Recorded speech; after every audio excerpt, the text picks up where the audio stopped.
എല്ലാവരും എപ്പോഴും പറയുന്നൊരു ജനറൽ കംപ്ലയിൻ്റ് ആണ് കഫക്കെട്ട് എന്ന് പറയുന്നത്. ഇതിന് പ്രായവ്യത്യാസമില്ലാതെ ചെറിയ കുട്ടികൾ മുതൽ പ്രായവർ വരെ എല്ലാവരും പറഞ്ഞൊരു കാര്യമാണ്. അപ്പോൾ എത്ര മെഡിസിൻസ് എടുത്താലും ഇതിനൊരു മാറ്റവും ഇല്ല, എന്തൊക്കെ ചെയ്തിട്ടും ഇതും കൂടെ കുറയുന്നില്ല, അതുപോലെ എവിടെ നിന്നാണ് ഇതിന് മാത്രം കഫം വരുന്നത്, ഇങ്ങനെയൊക്കെയാണ് എല്ലാവരും ജനറലി ചോദിക്കാറുള്ളത്. ഇതിന് എന്തൊക്കെ ചെയ്യാം, എന്തൊക്കെയാണ് ഇതിൻ്റെ ഒരു റൂട്ട് കോസ് കാര്യങ്ങളൊക്കെയാണ് നമ്മൾ ഇന്നത്തെ വീഡിയോയിൽ ഡിസ്കസ് ചെയ്യാൻ പോകുന്നത്. ഞാൻ doctor Arya, naturopathic physician, Q&B health care.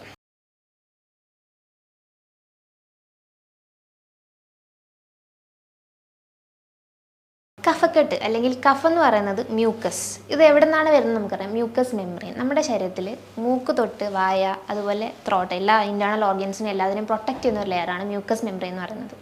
അപ്പോൾ ഇതിനെ ട്രിഗർ ചെയ്യുന്ന എന്തെങ്കിലും ഒരു ഫാക്ടേഴ്സ്, അതായത് എന്തെങ്കിലും ബാക്ടീരിയാസോ അല്ലെങ്കിൽ ആൻറ്റിബോഡീസ് എന്തെങ്കിലും വരിക, അതുപോലെ എന്തെങ്കിലും ഡസ്റ്റ് പാർട്ടിക്കിൾസ് ഒക്കെ വരുമ്പം നമുക്ക് ഇതിനുള്ള പ്രതിരോധ കോശങ്ങൾ പ്രൊഡ്യൂസ് ചെയ്യുന്നൊരു ബൈ പ്രൊഡക്റ്റാണ് കഫം എന്ന് പറയുന്നത്. അതിനെ ബോഡി പുറന്തള്ളുന്നതാണ് പൊതുവേ ചെയ്യാറുള്ളത്. ഇത് പുറന്തള്ളാതെ കെട്ടി നിൽക്കുന്ന ഒരു സാഹചര്യമാണ് നമുക്ക് കഫക്കെട്ട് എന്ന് പറയുന്നത്. ജനറലി ഇത് കാണുന്നത് മൂക്കിൽ, തൊണ്ട, അതുപോലെ നമ്മുടെ വയറ്, ഇങ്ങനത്തെ റീജിയൻസിലൊക്കെയാണ് നമുക്ക് പൊതുവേ കഫം കെട്ടിക്കിടന്ന് കാണാറുള്ളത്. അപ്പോൾ എന്തൊക്കെയാണ് ഇതിൻ്റെ കാരണങ്ങൾ നമുക്ക് നോക്കാം. ഒന്നാമതായിട്ട് പറയുകയാണെങ്കിൽ ഹെറിഡിറ്ററി, അല്ലെങ്കിൽ നമ്മുടെ പാരൻസ്, അച്ഛൻ അമ്മയ്ക്ക് ആർക്കെങ്കിലും ഇത് റിലേറ്റഡ് ആയിട്ട് എന്താ പറയുക സൈനസൈറ്റിസ് പോലെ, വിട്ടുമാറാത്ത ചുമ പോലെ, കഫക്കെട്ട്, അതുപോലെ നമുക്ക് ഇങ്ങനെ ഇടയ്ക്കിടയ്ക്ക് ഇങ്ങനെ ബ്രീത്തിങ് ഇഷ്യൂസൊക്കെ വരും, ഇങ്ങനെയുള്ള ഹിസ്റ്ററീസൊക്കെ ഉണ്ടെങ്കിൽ നമുക്ക് ഇതിനുള്ളൊരു ടെൻഡൻസി ഉണ്ട്, അതായത് നിങ്ങൾക്കും വരാനുള്ളൊരു ടെൻഡൻസി ഉണ്ട്.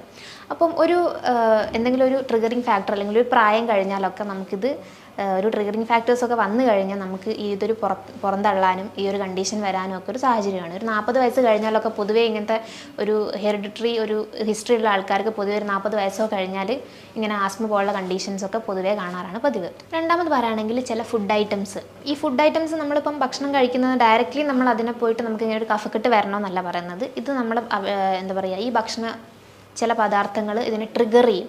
അങ്ങനെയുള്ള ചില കാര്യങ്ങളാണ് പാല്, മിൽക്ക് ആൻഡ് മിൽക്ക് പ്രൊഡക്ട്സ്. ഇങ്ങനെയാണ് നമ്മൾ പൊതുവേ കഫക്കെട്ട് ഉണ്ടാക്കുന്ന ഒരു കാര്യമാണ് നമ്മൾ പറയാറുണ്ട്. അതുപോലെ ചില പ്രോട്ടീൻസ്, അതുപോലെ പുളിയുള്ള പഴങ്ങൾ, ഇതൊക്കെ ഒരു ട്രിഗറിങ് ഫാക്ടേഴ്സാണ് കഫം ഉണ്ടാക്കാനുള്ളത്. അടുത്തായി പറയുകയാണെങ്കിൽ എന്തെങ്കിലും ഡസ്റ്റ് അലർജി പോലുള്ള കാര്യങ്ങൾ, നമുക്ക് പെട്ടെന്ന് ഡസ്റ്റ് അലർജി ഒക്കെ ഉള്ള ആൾക്കാരാണെങ്കിൽ നമുക്ക് പൊതുവേ ഇതൊരു ട്രിഗറിങ് ഫാക്ടർ തന്നെയാണ്. അതായത് ഇത് നമുക്ക് കഫക്കെട്ട് പോലുള്ള ബുദ്ധിമുട്ടുകൾ ഉണ്ടാക്കാം. അടുത്തായി പറയുകയാണെങ്കിൽ എന്തെങ്കിലും വൈറൽ ഇൻഫെക്ഷൻസ് ഒക്കെ, ഇപ്പോൾ കൊറോണ പോലെ എക്സാമ്പിൾ പറയുകയാണെങ്കിൽ നമുക്കിപ്പോൾ അത് വന്നു കഴിഞ്ഞാൽ ഒരു 4-5 ദിവസമായിരിക്കും നമുക്ക് അതിൻ്റെ പനി അല്ലെങ്കിൽ തളർച്ച, ബുദ്ധിമുട്ടുകൾ കാര്യങ്ങളൊക്കെ ഉണ്ടാവുക. പക്ഷേ ഒരു 2 മന്ത്സോളം നമുക്ക് ഇതിൻ്റെ എന്താ പറയുക ഒരു ആഫ്റ്റർ ഇഫക്റ്റ് ആയിട്ട് ഈ കഫക്കെട്ടൊക്കെ നമുക്ക് ഫോളോഡ് ആയിട്ട് വരും. അത് 2 മാസത്തോളം കഴിഞ്ഞിട്ടായിരിക്കും നമുക്കത് മാറുക. അത് മെയിൻ കാരണം എന്താണെന്ന് വെച്ച് കഴിഞ്ഞാൽ നമ്മുടെ ഇമ്മ്യൂൺ സിസ്റ്റത്തിനെയാണ് അത് എഫക്റ്റ് ചെയ്യുന്നത്. അതുകൊണ്ടാണ് ഇങ്ങനൊരു സാഹചര്യത്തിൽ നമുക്കിത് വരുന്നത്. അടുത്തായി പറയുകയാണെങ്കിൽ അലർജി ടു സ്പെസിഫിക് കണ്ടീഷൻസ്, അതായത് നമ്മൾ രാവിലെ എണീക്കുമ്പോൾ ചില ആൾക്കാർക്ക് നമുക്കറിയാം രാവിലെ എണീറ്റ് കഴിഞ്ഞാൽ വിട്ടുമാറാണ് കുറേ നേരം അവർ തുമ്മിക്കൊണ്ടിരിക്കും, ഡെയിലി ഉള്ള റൊട്ടീനാണ്. ഇങ്ങനെയുള്ള സാഹചര്യമുള്ള ആൾക്കാർക്കും നമുക്ക് കഫക്കെട്ട് കാണാം. അതുമാത്രമല്ല അടുത്തായി പറയുകയാണെങ്കിൽ അലർജി ടു എന്തെങ്കിലും ഡ്രഗ്സ് കാര്യങ്ങളൊക്കെ, ലോങ് ടേം ആയിട്ട് നമ്മൾ എന്തെങ്കിലും ഡ്രഗ്സും കാര്യങ്ങളൊക്കെ എടുക്കുകയാണെങ്കിൽ, അല്ലെങ്കിൽ മെഡിസിൻസ് കാര്യങ്ങളൊക്കെ ലോങ് ടേം ആയി കൺസ്യൂം ചെയ്യുകയാണെങ്കിൽ നമുക്ക് ഇതുപോലുള്ള ബുദ്ധിമുട്ടുകൾ കാണാം. അതായത് നമ്മളിപ്പം എക്സാമ്പിൾ പറയുകയാണെങ്കിൽ നമ്മളിപ്പം ഈ കഫക്കെട്ട് പ്രിവെൻറ്റ് ചെയ്യാൻ വേണ്ടി നമ്മളൊരു മെഡിസിൻ എടുക്കുകയാണെങ്കിൽ ഈ മെഡിസിൻ നിന്ന് കഴിഞ്ഞാൽ നമ്മൾ ഒബ്വിയസ്ലി നമുക്ക് ഇതേ ഒരു ബുദ്ധിമുട്ട് നമുക്ക് വീണ്ടും വരും. അതൊരു ഈ ഒരു മെഡിസിനോടുള്ളൊരു അലർജിക് റിയാക്ഷനാണത്. രണ്ടാമത് പറയുകയാണെങ്കിൽ ഡ്രെയിനേജ് പ്രോസസ്സാണ്. അതിൽ ഒന്നാമത്തെ കാര്യമായിട്ട് നമ്മൾ വെള്ളം ധാരാളം കുടിക്കുക എന്നുള്ളതാണ്. വെള്ളം ധാരാളം കുടിക്കുമ്പോൾ നമ്മുടെ ഈ മ്യൂക്കസിനൊക്കെ ഒന്ന് പുറന്തള്ളാനൊരു സ്മൂത്തായിട്ട് നമുക്കതിനെ പുറത്തേക്ക് കിട്ടാനൊന്ന് ഹെൽപ്പ് ചെയ്യും. പിന്നെ പറയുകയാണെങ്കിൽ എക്സസൈസ് ചെയ്യുന്നത് വളരെ നല്ലതാണ്. മൈൽഡ് ആയിട്ടുള്ള എക്സസൈസൊക്കെ ചെയ്യുന്നത് ഇതുപോലൊരു കഫത്തിൻ്റെ ഒരു സ്മൂത്ത് ഫ്ലോയ്ക്ക് വേണ്ടി ഹെൽപ്പ് ചെയ്യും. അടുത്തായിട്ട് പറയുകയാണെങ്കിൽ ആവി പിടിക്കുക. നമുക്കറിയാം നമ്മളെല്ലാവരും വീട്ടിൽ ചെയ്യുന്ന കാര്യമാണ്. എന്തെങ്കിലും ഇങ്ങനത്തെ ഒരു ജലദോഷം, തുമ്മൽ, ഇങ്ങനത്തെ ബുദ്ധിമുട്ടുകൾ, കഫക്കെട്ട്, ചുമയൊക്കെ ധാരാളമായിട്ട് വന്നെങ്കിൽ നമ്മളെപ്പോഴും ചെയ്യുന്നൊരു കാര്യമാണ് ആവി പിടിക്കുന്നത്.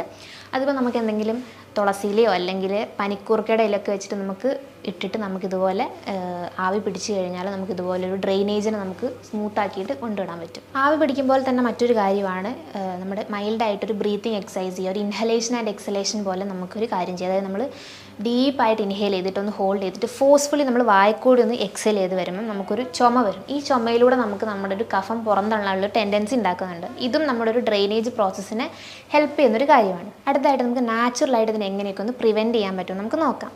ഒന്നാമതായിട്ട് പറയുകയാണെങ്കിൽ പനിക്കൂർക്കയുടെ ഇല നമ്മൾ ചെറിയ ചൂടിലൊന്ന് തിളപ്പിക്കുക. അതായത് നമ്മൾ അതിൻ്റെ നീരെടുത്തിട്ട് ഒന്ന് ചെറിയ ചൂടിലൊന്ന് ഹീറ്റ് ചെയ്തിട്ട് കുറച്ച് തേനൊഴിച്ച് മിക്സ് ചെയ്ത് കുടിക്കുന്നത് കഫക്കെട്ട് ഒഴിവാക്കാൻ നല്ലതാണ്.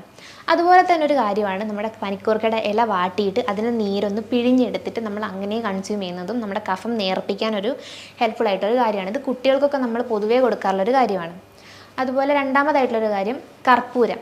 കർപ്പൂരം നമ്മൾ വെളിച്ചെണ്ണേനകത്ത് ഒരു ടേബിൾ സ്പൂൺ ഒരു ടീസ്പൂൺ വെളിച്ചെണ്ണേനകത്ത് നമ്മൾ എടുത്തിട്ട് നന്നായിട്ട് ചൂടാക്കുമ്പം നന്നായിട്ടൊന്ന് അലിയിച്ചെടുക്കുക. ഈ അലിയിച്ചെടുത്തിട്ട് നന്നായി അത് അലിഞ്ഞതിന് ശേഷം നമ്മൾ നമ്മുടെ എക്സ്റ്റേണലി അത് അപ്ലൈ ചെയ്യാം. മൂക്കിൻ്റെ സൈഡിലോ തലയുടെ കഴുത്തിലോ ഒക്കെ നമുക്കൊന്ന് അപ്ലൈ ചെയ്യുന്നത് ഇതുപോലെ കഫം നേർപ്പിക്കാനൊരു നല്ല കാര്യമാണ്. അതുപോലെ നാച്ചുറൽ ഒരു കാര്യമാണ് നമ്മുടെ ആയുർവേദിക് മെഡിസിനാണ് രാസ്നാദി എന്ന് പറയുന്നത്. രാസ്നാദി പൊടി ഇതുപോലെ നമുക്ക് ചെറുനാരങ്ങ നീര് ഇതുപോലെ ചെറിയ ചൂടിൽ ഒന്ന് പ്രിപ്പയർ ചെയ്തിട്ട് നമുക്ക് ഇതുപോലെ ഒന്ന് എക്സ്റ്റേണലി അപ്ലൈ ചെയ്യുക. ഒരു 10 to 15 മിനിറ്റ്സ് വെച്ചതിന് ശേഷം ഒന്ന് ഡ്രൈ ആയിട്ട് നമുക്ക് അതുപോലെ റിമൂവ് ചെയ്യുന്നത് പോലെ കഫം നേർപ്പിക്കാൻ നല്ലതാണ്. അടുത്തായി പറയുകയാണെങ്കിൽ ജലനേതി എന്ന് പറയുന്നൊരു പ്രൊസീജിയറാണ്. ജലനേതി പറയുമ്പം നമുക്ക് ഒരു ലൂക്ക് വാം വാട്ടർ, അതിന് സെപ്പറേറ്റ് ആയിട്ട് നമുക്കൊരു ജലനേതി ക്യാൻ ഉണ്ടാവും. ഈ ഒരു ജലനേതി ക്യാനിൽ നമ്മൾ ലൂക്ക് വാം വാട്ടർ എടുക്കുക. ചെറു ചൂടുള്ള വെള്ളത്തിനകത്ത് നമ്മൾ കുറച്ച് ഉപ്പ് അലിയിച്ചിട്ട് അത് നമ്മുടെ തലയൊന്ന് ജസ്റ്റ് ചരിച്ച് വന്നതിന് ശേഷം ഒരു മൂക്കിൽ കൂടെ ഒഴിച്ചിട്ട് മറ്റൊരു മൂക്കിലൂടെ പുറന്തള്ളുന്നൊരു പ്രൊസീജിയറാണ് ജലനേതി എന്ന് പറയുന്നത്. ഇത് പൊതുവേ നമുക്ക് ആ ഒരു ക്യാൻ ഉണ്ടെങ്കിൽ നമുക്ക് വീട്ടിലെല്ലാവർക്കും ചെയ്യാൻ പറ്റുന്നൊരു കാര്യമാണ്. ഇത് ചെയ്തതിന് ശേഷം, അതായത് 2 മൂക്കിലും കൂടെ നമ്മൾ അപ്ലൈ ചെയ്തതിന് ശേഷം നമുക്കത് ഒരു സിറ്റിംഗ് പോസ്ചറിൽ ഇരുന്നിട്ട് നമുക്ക് നമ്മുടെ മൂക്കിലൂടെ ഇങ്ങനെ ചീറ്റി കളയുക. അതിനകത്ത് ബാക്കി വരുന്ന മൂക്കിൽ തങ്ങിയിട്ടുള്ള വെള്ളം നമുക്ക് ചീറ്റി കളയുന്നത് ഈ ഒരു പ്രൊസീജിയറിന് കംപ്ലീറ്റ് ചെയ്യുന്നതാണ്. ഇത് ചെയ്യുന്നതെന്ന് പറഞ്ഞു കഴിഞ്ഞാൽ നമ്മുടെ നേസൽ ഓപ്പണിങ്സിനൊക്കെ ഒന്ന് റെഗുലേറ്റ് ചെയ്യാനും അതുപോലെ തന്നെ നമുക്ക് കഫം കെട്ടിക്കിടക്കുക അല്ലെങ്കിൽ മൂക്കൊലിപ്പൊന്നും പ്രോപ്പറായിട്ട് വരുന്നില്ലെങ്കിൽ ഇതൊക്കെ ഒന്ന് പുറന്തള്ളാനും വളരെ ഹെൽപ്ഫുള്ളാണ്. ഇത്രയും റെമഡീസൊക്കെ നിങ്ങൾക്ക് ചെയ്യുകയാണെങ്കിൽ നമുക്ക് വീട്ടിൽ തന്നെ അല്ലെങ്കിൽ നിങ്ങൾക്ക് നാച്ചുറലായിട്ട് തന്നെ ഒന്ന് ക്യൂർ ചെയ്യാൻ പറ്റുന്നൊരു കണ്ടീഷനാണ് കഫക്കെട്ട് എന്ന് പറയുന്നത്.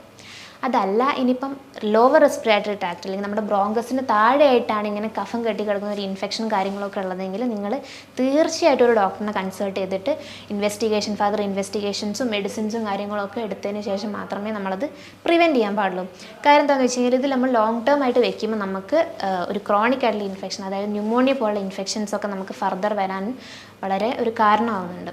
ഈ പറഞ്ഞ കാര്യങ്ങളിൽ എന്തെങ്കിലും സംശയങ്ങളോ കാര്യങ്ങളോ ഉണ്ടെങ്കിൽ നിങ്ങൾക്ക് താഴെ കാണുന്ന നമ്പറിൽ കോൺടാക്റ്റ് ചെയ്യുന്നതാണ്. Thank you.